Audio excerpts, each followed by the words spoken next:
So what eventually happened with the stable? Did you have a production deal, a label deal for Yeah, the? we had a production deal with Sylvia over in Atlantic. She put out Breeze. She passed on Rage. She put out the Wise Guys. She passed on Pharaoh Monch and Prince Poetry. And she passed on oh no, she wanted the LA Posse, me and Daryl, to do an album. Now mind you, we're not rappers, singers, none of that. We just know how it go. And we told her we wanted to take all the artists that we had and make a compilation album of all the artists on one album and make that the LA Posse. She said, no, I want you guys to be the artists. I'm like, God dang, don't you gonna make us do this shit? And so she made us do it. She she she encouraged us with $175,000 check. So we went on and did it, but we still included, Ill from Ill Out Scratch, Malika, Rage, Breeze, Joy Cardwell. She was a EDM singer, and yeah, we had Monifa. You remember Amel LaRue? Oh yeah. Yeah, she was on it. We found her. That was Wow. she was another one that was part of our stable. We found a lot of talent, a lot, but they were getting passed on. I mean, we couldn't understand. Well, with the Atlantic deal, we kind of understood why Sylvia passed on Rage because she already had Yo Yo, Mm. so she passed on Rage. But quiet as kept, Rage got to Death Row through me and Eric B. Eric B was Rage's business manager, and Rage was signed to my production company. So I was in LA and I was at the studio with Dre. This is before Death Row became Death Row. And he was in the studio over there at Solar with Dick Griffey. And I played him, the LA Posse album. He wanted to hear it. And I played the song that Rage was on, The Wind's Too Deaf to Die with Breeze. And I played that song. He's like, who is that? I'm like, yo, that's Rage. He said, yo, is she available? Y'all, you guys got her? I'm like, yeah, she's available. I mean, yeah. Let me get in touch with her. I got her on the phone. I called, and then I got Eric on the phone, Eric B. And then we called Dre, and we made that deal happen. Wow. So me and Eric B are the ones that got Rage to Death Row. What eventually happened with Nikki D while she was there? Nikki D. Now, let me tell you how Nikki D got signed to Def Jam. We went out out on the time. We was in like Times Square somewhere, and we had given Russell a cassette of Nikki that we had been cutting demos on, the whole time we was there. And we gave him a cassette, and I guess one night he finally played it, but we was gone. All we had was our answering service at home. So we get home, we playing the answering service. Hey, it's Russell. Hey, LA Posse. Yo, Muff. Daryl, that bitch, Nikki D, that bitch, I want her. I want her. And Nikki immediately started crying. Oh, because her dream was to be the first female on Def Jam, and it was about to happen. And so, fast forward, he signed him. I mean, he signed her. But me, Daryl, Bob, Pooh, we didn't get to do no more demos on her. We didn't get to do not one song on Nikki. All she had was Daddy's Little Girl. We had some shit for her, but Russell wouldn't put us in the studio with her. We didn't know why. We didn't care. All we wanted to make sure was that she got signed. And Def Jam, she was the first female hip hop artist on Def Jam. Right. Were you guys instrumental in taking Organized Confusion over to Hollywood Basic? No. Russell offered us, I won't say how much the money was, but it was an insult. So we turned that down. It was insulting for Organized Confusion. So we turned that down and we pretty much released them.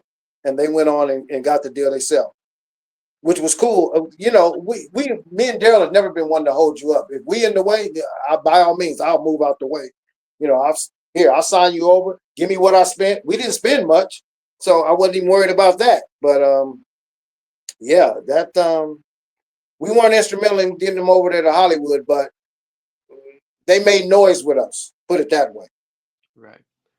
What was that creative process like with They Come in All Colors? It's a project I guess you didn't want to do, but as it went on, was it something that you kind of grew into and nope.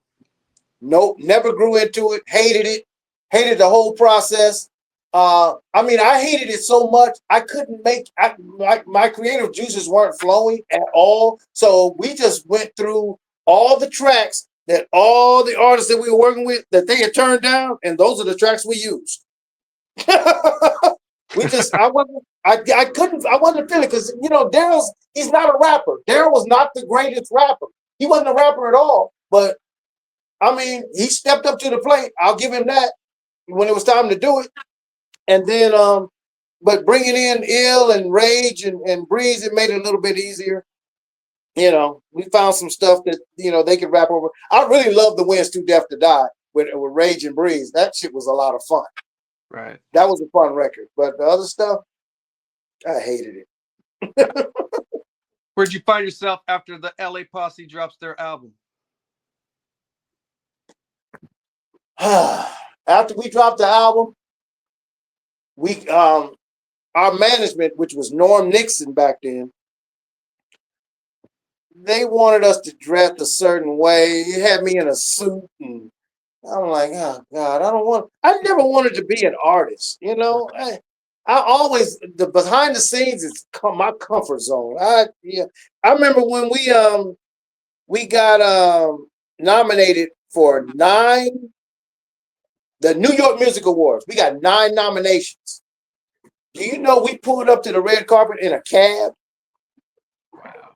That type of shit. I was limousines. I hate them. They're not comfortable for me. I don't like those shits.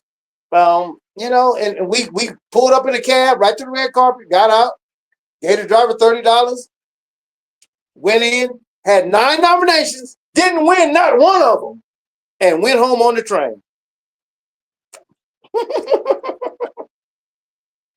But after the LA Posse album dropped, I mean, I wasn't interested.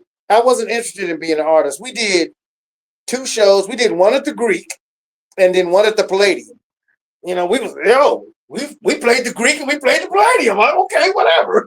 Those were my highlights from that album, but I didn't really care about it. I really, really did not care about the LA Posse album. Mm. Wow. Is this the point where you're starting to get a sour taste in your mouth for the music industry? Okay, I can tell you the moment that happened. The moment that I got a sour taste from the music industry and I actually retired in 1998 when I heard that song, Chicken Noodle Soup with a soda on the side. When I heard that shit, and if that's something that I have to make, do I have to make that type of stuff to stay relevant? I ain't doing it. Right. I started listening to talk radio. I wouldn't even listen to the regular radio no more. I wasn't listening to music. To me, hip hop was going downhill, and I was done with it. So I started coaching football. It's something that I wanted to do anyway. I tried to coach football while we were in New York, but none of the youth football coaches in New York would let me coach. They said, "Oh yeah, you from the West Coast. You guys pass the ball. We run the ball over here." So they wouldn't let me in the door. So I wasn't able to coach football in New York. But when I got back to California and that chicken noodle soup shit hit me, I said, no, I can't do this shit. And so I stopped. I retired completely. The last thing I did was a gospel album on this kid named T-Bone.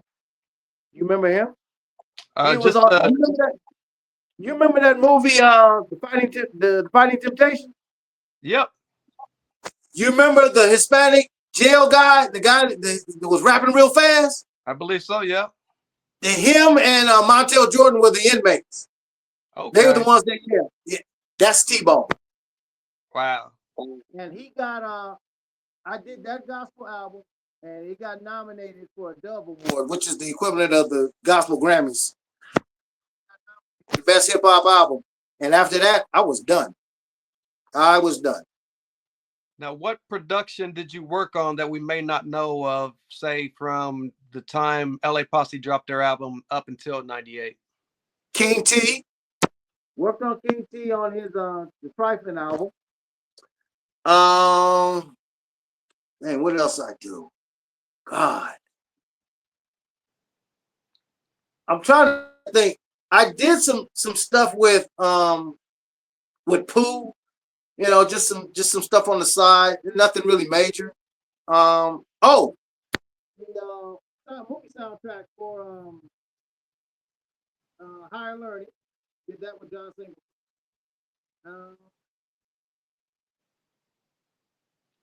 Are you able to move your hand a little bit? You're kind of blocking the screen. There you Yeah, go. That pretty much. I kind of was getting it. It stopped being fun. It started being work. And as time went on, I was like, you know, let me go and see if I can get on with this youth football team. If I, you know, I go watch youth football games, and that was my passion with sports. You know, that's what I really wanted to do. But music, it just dropped in my lap, and so just stuff here and there. You know, I wasn't really motivated to get out and grind like we were doing it in the beginning. You know, I was grinding. Yo, you need some tracks. You need some tracks. You need some... Puffy hit me. Yo, I need tracks. Yeah, I never sent him any. You know what I'm saying? I just didn't send him. I just wasn't motivated to do that shit no more, man. It just the way hip hop was looking, I was like, I don't know if I want to make this shit anymore. Because one, everybody started cursing real bad. I don't mind the curse words every once in a while, but don't let that be your whole damn vocabulary, because we ain't gonna get no radio play. Right. We don't get none of that. So, and everybody was doing that. I'm like, yeah, no, I can't do this shit no more. Let me get out of here. No doubt. Backing up just a little bit to the Trifling album, what tracks did you produce on that, and what do you remember most about working on that album? Back Together Again. Back Together Again. Yeah, that's the one that I did with. It was me, my guy Chase, and my guy Ken Wedlow. That was when I broke off and we started. LA Posse was, Daryl had pretty much stopped doing LA Posse stuff. He was actually working with John Singleton. He was head of New Deal Records, actually. So while he was doing that, I was doing LA Posse stuff, and we were just doing small stuff here and there. New artists that were coming in. Stefan, the Breeze's dancer, he wanted to rap. He was an actor. You know, I was doing stuff with them, and it was just, you know, it was just, I was really just consulting and just helping everybody else try to get off the ground, you know, but for myself, I wasn't interested. Really wasn't interested. Right. Catch us up on. Go ahead. Yep. But in 2010, there was something lit a fire under me. I was listening to, I can't remember the record I was listening to. I said, no, I'm not going to let something that I helped create as a pioneer, I'm not going to let it go downhill. And I actually tested the waters just to see if they were ready for some of that funk. And they weren't ready. So I put something out 2010. It was an album called, it was an EP called Suspicious Packages. You can actually look it up on YouTube. I did that, and it wasn't received very well. So I said, okay, let me step back again. But then in 2012, there was an artist named Ross. She's a female singer, and she sang and rap. She did both very well. And she lived on Avalon and Imperial. She was right there in Watts. And I heard her, and she lit a fire under me to the point where I said, you know what? I'm going to make a comeback and do this shit for real. And came back with her, did a few demos, cut another album called Suspicious Packages 2, which I still to this day love. I took it offline. After we get off, I'm going to email you the tracks. You tell me what you think. That shit, to me, I love that shit. And me, as a producer, I wasn't the type of person that liked anything I did. That's how I critique whether it was good or not. I need love and I'm bad. And also, I hate that. No, don't like them. Don't like them. But this Suspicious Packages 2 album, I listened to that album for a year before I dropped it. And I never got tired of it. That shit was funky as hell. Very dope. So I'm going to send you the track on that. Tell me what you think. Absolutely. Catch us up on what you've been up to the past few years and what you're currently working on. Okay. The past 4 years, I have a woman's professional football team. We just won the national championship in 2024 for the WTFL, which was the Women Tackle Football League. We won the national title, so I got a ring for that. I'm happy about that, and I'm gonna try to keep that going because the women's football is a special. It's a special animal. It's a special animal. And once you see it and get a real good taste for it, you ain't gonna want to put it down. Because these girls really, really are serious about it. It ain't like guys, oh, I won't come to practice, but I'll play. No, these girls come to practice. They watch film. They want to know. They want to know why. I write 24 blasts. Why? They want to know why. And so that's the detail of it. But I also wrote a film, a whole series, actually. The film's called Dank the Quest for Euphoria. I'm doing the soundtrack on that. Matter of fact, Uncle Jam's Army is doing the soundtrack on that. I have one song done already. Well, it's cut. General Jeff, myself, General Jeff, rest in peace. Myself and Ice Cube. Ice Cube's on it. Daryl, Big Dad, he's on there. It's a dope song. It's not finished, but it's a dope song, and that's gonna be if that's the worst song on the soundtrack, then that soundtrack is going to be amazing. And I'm doing the score on that. Me and my partner Earl. Earl is the best kept secret in hip hop right now. You'll hear a lot about him real, real soon. Dope. When and where can we expect that? Realistically, next summer. Okay. Next summer. The soundtrack itself, I can release that pretty much anytime. Like once I get 2 or 3 songs under my belt, I'll start, leaking that stuff. But the film, probably next summer. Also, there's another project that I'm really excited about. Do you remember Johnny Guitar Watson? Yeah. Okay. His daughter, Virginia Watson, and Tupac's old manager, Atron Gregory. What do you remember when Natalie Cole redid a bunch of her dad's old stuff, Nat King Cole stuff? Well, Virginia's doing the same thing with her dad's stuff. Well, she wants to take Tata Ya Baby, Ain't That a Bitch, Real Mother for You, Superman Lover, all his hits, and do them with hip hop. So Snoop already committed to doing Telephone Bill, which is great. And we're going to have him do that. We want Yo-Yo to do Tata Ya Baby. We want Too Short to do Ain't That a Bitch. Because what's my favorite word? Bitch. We want him to do Ain't That a Bitch. So that's a project that I'm really excited about once we get it off the ground. Yeah, that one right there could really make some noise. So that's what I'm working on right now. Very dope. Any other avenues outside of music and football? Oh yeah. I'm a licensed marijuana grower here in the state of California. Here in the lovely state of California, I grow. Right now I'm growing lemon cherry gelato, biscotti, and Gorilla Glue number 20. You got your own dispensary? No dispensary. Dispensaries are a headache. You got to keep track of all that stuff. You can't have more a gram over a certain amount on premises, and I'm not doing all that. What I do, I'm just a grower. I don't mess with the distributors. If you want weed, come get it. I'm not delivering shit. I'm not mailing nothing. You come to the grow house and get it. Right. I'm not doing nothing else. All I do is grow. Very dope. Very dope. Well, Muffla, we appreciate everything you've done for the culture, everything you're continuing to do. Any last words for your supporters who've been down with you since day one? Yo, look out for Covert Entertainment, LA Posse, Uncle Jam's Army, those entities. Oh, and Bipolar Productions. That's my partner Earl. Look for that. Real. I mean, the stable that we have right now, Mr. No Good, John Michael, Crease, what's the guy's name? Oh, dang. Oh, Alex Price. Wait, there's this kid named Alex Price. He's from Canada. He's a singer.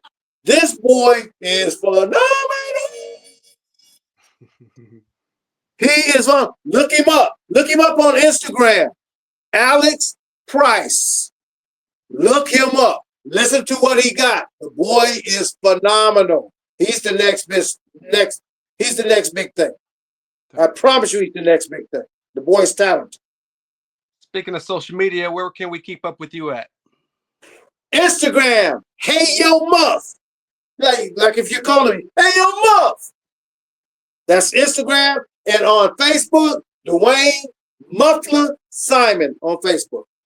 And for those looking for some good greenery, where can they reach you at? Dwayne Muffla Simon on Facebook and Hey Yo Muff on Instagram. Very good. Big shout out to BTP Jeff for connecting us. What's up, Chief Q? No doubt. Thank you so much, Muffla.